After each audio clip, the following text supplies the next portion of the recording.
Tá gravando.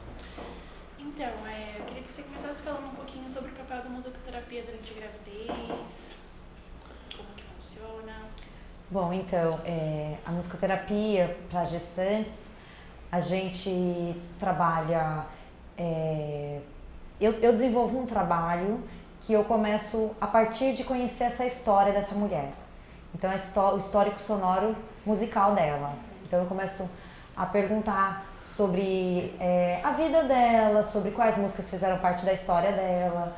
Então, se a gestante tem uma mãe que está viva, eu peço para ela pesquisar quais músicas a mãe escutava quando estava grávida dela. Então, eu começo a fazer um levantamento lá atrás dessa história.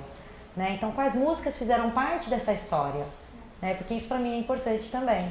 E aí a gente começa já trabalhando o autoconhecimento, que muitas vezes elas nem sabem, ou então desperta a memória, vai lembrando da infância, que a gente quer trabalhar essa história, né? Já que ela tem uma nova história para construir agora. E aí também eu começo a trabalhar a questão de usar a música para o vínculo, que é assim, acho que é o ponto mais importante do meu trabalho, né? O vínculo mãe-bebê, principalmente aqui na ONG, né? Porque aqui as mulheres que vêm, a grande maioria, acho que quase 100%, as gestações são não planejadas, às vezes até indesejada. Então a gente vai trabalhar, muitas são adolescentes. Então eu vou trabalhando com isso, com esse fortalecimento de vínculo, através de canções, desse resgate dessa história, de músicas de ninar. A gente usa as experiências musicais, então técnica de composição, né? Então muitas vezes eu componho, com todas as grávidas, eu componho uma música junto para esse bebê. E ela compõe comigo até sem saber, porque eu faço um momento especial, né? Que ela vai escrever uma cartinha para esse bebê, e aí eu peço para ela colocar nessa cartinha o que ela quiser. E depois eu transformo ela em música. E aí eu dou de presente para ela, e geralmente a partir desse ponto a gente começa o trabalho de vínculo mãe-bebê. Muito bom. Tem algum tipo de recomendação? Você acha que todas as grávidas deveriam ter contato com a musicoterapia?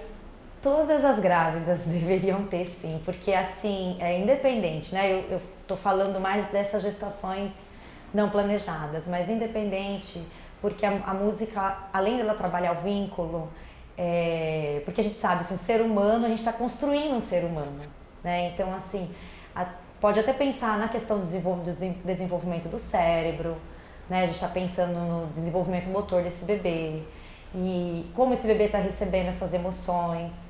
Além de também a gente tá pensando assim, com a música a gente trabalha a técnica de respiração com essa mulher, a expressão corporal, que são coisas muito importantes que ela vai usar no parto, né? Então é muito importante, a gente já está trabalhando isso, né? Eu trabalho com canto pré-natal com elas, então a gente usa expressão corporal, os instrumentos, então assim, muitas vezes elas vêm cheias de medos, de ansiedades. Então a gente trabalha isso através da musicoterapia, ou tocando, ou cantando, ou compondo, improvisando. Então tudo isso a gente vai trabalhando, porque é difícil uma grávida que não tem medo de alguma coisa, né? Sempre tem um medo, uma ansiedade, um estresse, ela tá cheia de gente falando na cabeça dela, um monte de coisa. Então a musicoterapia é um momento de alívio. E eu mesmo passei por essa experiência quando eu estava grávida. Eu contratei um musicoterapeuta para mim e foi uma experiência muito incrível.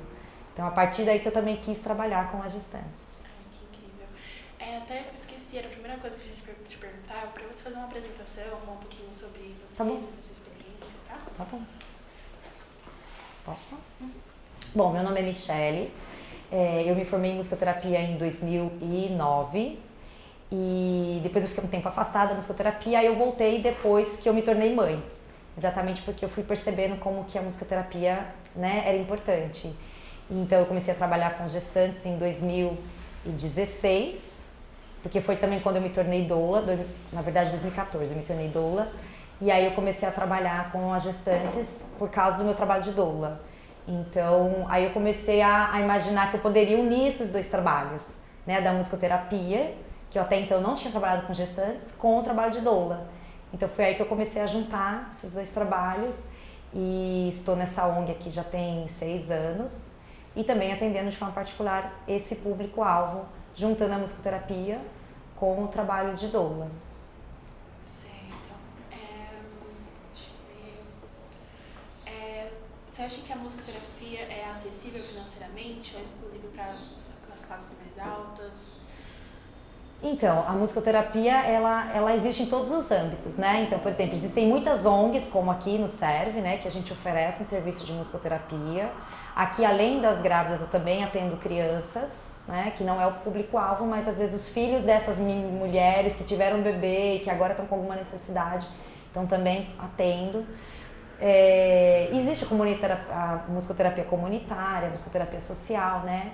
E é claro que a particular aí, dependendo da região, vai ter os seus valores, mas eu acredito sim que ela está acessível, que nós estamos também lutando para isso, né? Colocar dentro do SUS, dentro das ONGs, enfim, para que todos possam ter acesso. Certo. Em quanto tempo, mais ou menos, realizando a terapia, você percebe a diferença no paciente? Então, com as gestantes é um pouco diferente do que com os outros pacientes, porque a gente tem um tempo curto, né? Até porque elas não chegam no primeiro dia que descobriu que estão grávidas. Então, a gente tem um período ali, a gente tem que focar nesse período, né? E muitas vezes, também aqui por ser ONG, às vezes eu não tenho uma frequência também. Tem mulheres que às vezes no dia não conseguem vir, elas dependem de transporte público, né? Então, geralmente eu marco a cada 15 dias, até para encaixar mais gestantes, né? Também na minha agenda. E então, assim, esse período, a partir do momento que elas começam a fazer, o primeiro dia eu só faço entrevista, mas aí depois, quando a gente começa a desenvolver esse trabalho, aquelas que começam já a vir, elas vão sempre querendo vir, porque elas já percebem essa diferença. A gente vê que muitas chegam aqui com medo de falar, né, com vergonha da história. Então, conforme a gente vai fazendo esse trabalho de musicoterapia, e é legal porque às vezes é um trabalho não verbal, né, diferente da pessoa ter que sentar e contar a história, às vezes ela não quer. Então, com a música, a gente vai com jeitinho ali chegando nessa história. Então, a gente vai percebendo a abertura que ela vai trazendo, né? Vai trazendo a história dela de uma forma. Então, a gente percebe a diferença. Depois que eu entrego a composição, elas me falam, às vezes são adolescentes, falam: nossa, você pode gravar música pra mim? Porque eu quero cantar, minha avó quer aprender. Então, assim, depois que nasce, elas me contam, eu cantava pro meu bebê, ele se acalmava. Então a gente vê sim essa diferença, mesmo que elas ficam poucos meses aqui. Não é uma terapia longa, né? É uma terapia bem focada, mas a gente percebe a diferença sim. Certo. Qual que é a diferença, ou a semelhança, não sei, entre ouvir música no dia a dia e uma sessão de musicoterapia, um tratamento de musicoterapia? Tá. Ouvir música no dia a dia pode até ser terapêutico, né? Você tá estressado, você tá nervosa. Eu mesmo uso pra me acalmar em casa. Eu tô nervosa com as minhas filhas, eu falo: deixa eu ouvir minha música aqui. Mas é diferente porque quando você tem um profissional, né, e um profissional musicoterapeuta que é formado, que é estudado, ele vai usar as técnicas de expressão, né? Então ele vai saber como lidar ali. Então tem um objetivo, né, a ser cumprido. Então ele vai traçar planos para isso, né? Onde eu quero chegar. Então o que isso vai alcançar. Geralmente pra gente ouvir música é um alívio, né? Uma coisa bem assim, aqui e agora. E a terapia não, ela tem um objetivo a alcançar, a musicoterapia, claro, com os profissionais devidos, né? Capacitados para isso. Tem alguma história, alguma paciente marcante? Nossa, aqui são tantas histórias, são muitas histórias, mas assim,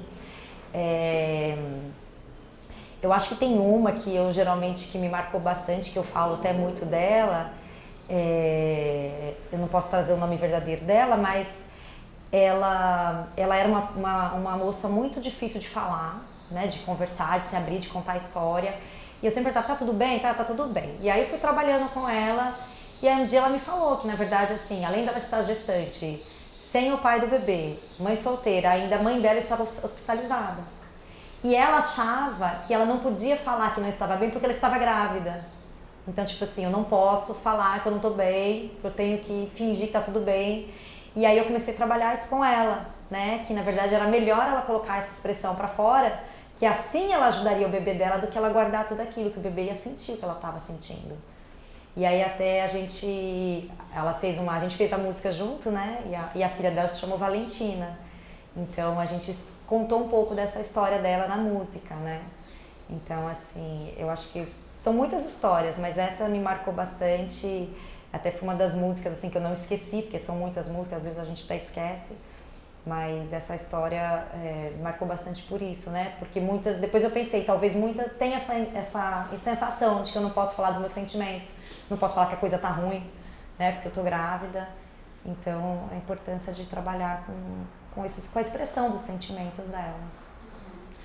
E como que as pacientes chegam até aqui? Porque eu fiquei até interessada em Então, assim, muita gente chega pela internet. Inclusive, hoje eu estava aqui conversando com a assistente social, ela falou, Michele, tem mais uma aí que você vai atender. Ela me deu um resumo da história, porque também eu faço a ficha, né? Eu também vou saber um pouquinho da história. Mas pela internet, por indicação, né? Então, às vezes, uma conhece, aí conta para outra, aí vem por indicação, né? Às vezes as igrejas indicam que conhecem. Enfim, vai indo assim, de boca em boca, as pessoas vão conhecendo. Já teve gente lá atrás, 20 anos atrás, quando a ONG abriu, que tinha visto o papel no metrô, sabe? Assim, inclusive que veio procurar aqui achando que era uma clínica de aborto, porque só tava assim, você está grávida, não sabe o que fazer, nos procure. Então ela veio aqui achando, opa, vou aliviar. E aí, assim, né, ela foi uma das primeiras a ser atendida, hoje ela é voluntária aqui dentro, ela já tem, o filho dela já tem 20 anos, ela já teve outro bebê. Então, assim, tem uma história super bonita dela também. Mas é isso, as pessoas vão encontrando, assim, hoje acho que mais pela internet até. Deixa eu ver aqui.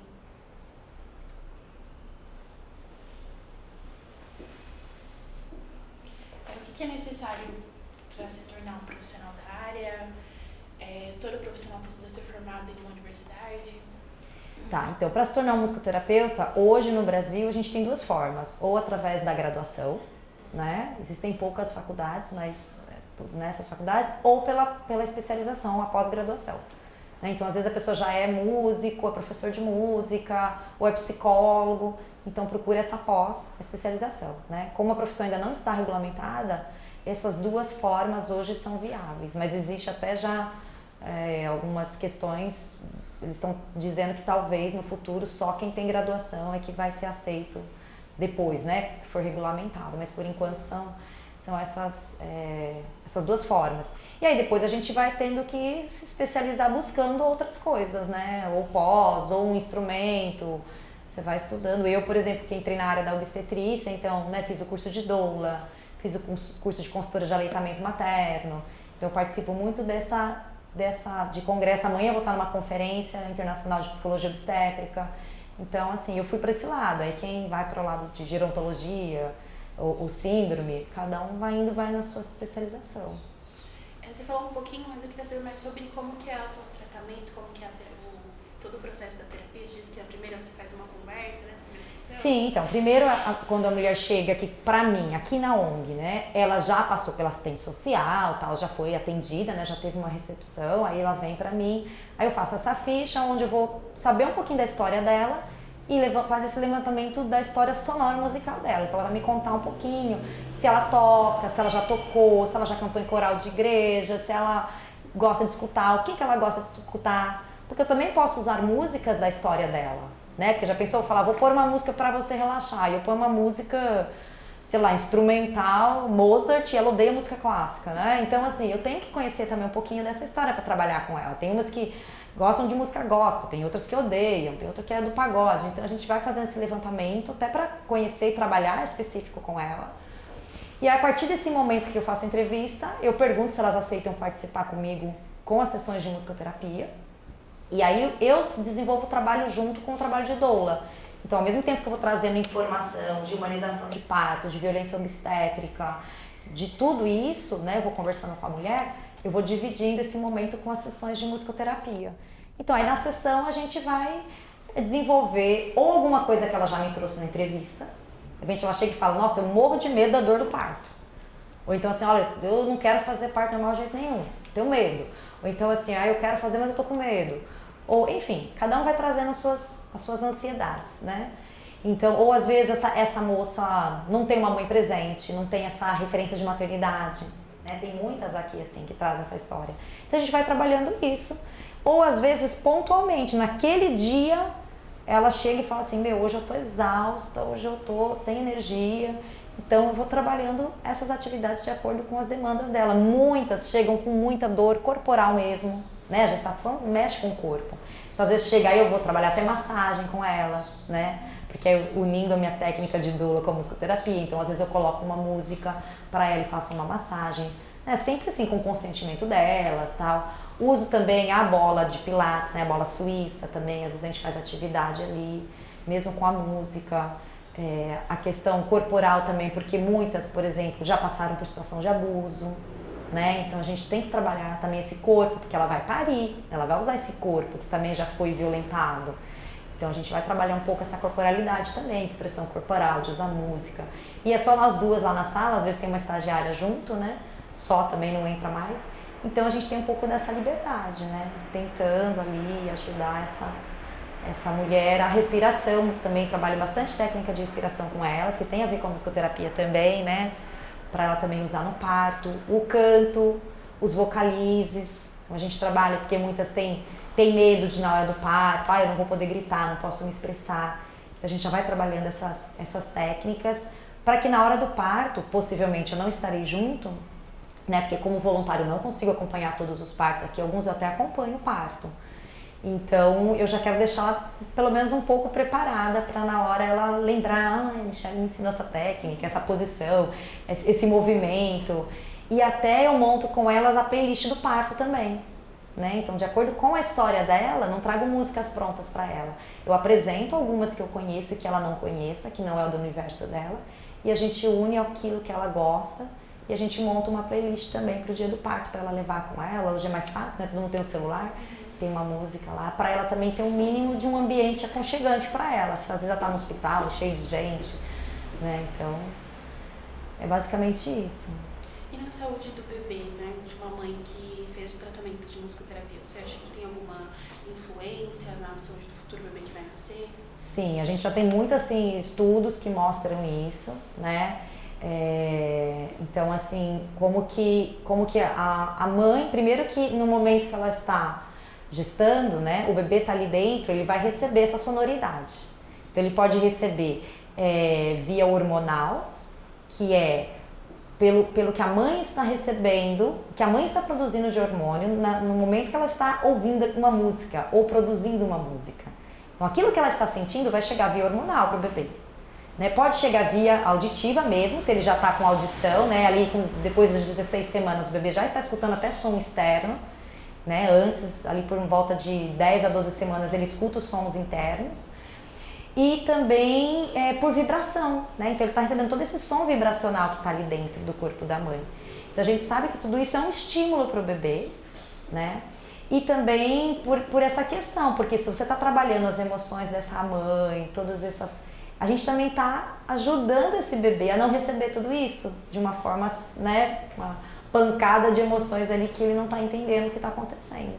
Então a gente sabe que inclusive a musicoterapia gestacional ela previne depressão pós-parto, porque essa mãe já meio que está trabalhada, já está, então ela vai preparar. Algumas falam, nossa, aquela playlist que a gente fez, ou as músicas que a gente compôs, ou que a gente trabalhou, eu escutava depois quando amamentava. Né? Então, por exemplo, se ela consegue escutar uma música que dá prazer, eu não vou estar lá na casa dela fazendo uma sessão de musicoterapia, mas ela está amamentando e está com uma música bacana, escutando, que traz prazer, ajuda ela também na amamentação, né? Aquela música que a gente compôs, ela pode estar ali com o bebê cantando, né? Então, trabalha esse vínculo. Muitas falam que usa para acalmar o bebê. Ah, Michelle, a música que a gente fez, e depois eu cantava pro meu bebê, ele se acalmava. Então, assim, é um trabalho que se estende, né? E eu falo para elas que se estende por toda a geração, porque aquele bebê vai ser um adulto diferenciado, eu tenho certeza disso, né? Porque ele foi todo trabalhado num vínculo, né? Então ele foi todo trabalhado, porque provavelmente se essa mãe não estivesse aqui, ela olharia para esse bebê de uma outra forma, né? Então com muito mais dificuldade de aceitar, a maioria não tem apoio, não tem companheiro, é mãe solteira, né? As que eu atendo aqui, então a gente sabe que esse trabalho é muito importante. E elas agradecem. E eu falo assim, no mínimo, é um trabalho onde, pelo menos, é um momento de autocuidado, né? Porque a mãe está aqui, são mulheres que não vão ter esse cuidado em outro lugar, né? Não vão parar para ir para um salão, se arrumar. Então, é um mínimo, eu acho que é um momento de autocuidado, que essa mulher vem aqui. Então, muitas falam, nossa, Michelle, hoje eu não estava nem a fim de vir, que eu estava tão cansada. Só que aí, renovei, né? Consegui, enfim, me aliviar, ou relaxar, ou aliviar essa dor que eu estava sentindo. Então, a gente vê sim os resultados e a gente acredita que está chegando sempre no bebê, né? Porque esse olhar para o bebê vai ser diferente, né? Já teve mães que eu atendi aqui que, por exemplo, falavam pra mim, eu tenho pavor do choro do bebê, quer dizer, a mulher tá grávida, como que tem um pavor do choro? A gente tem que trabalhar isso. Então, com certeza, depois quando ela ouvir esse choro do bebê, que a gente já trabalhou, então ela vai olhar diferente, né? Então a gente fala, porque esse vínculo vai fortalecendo toda essa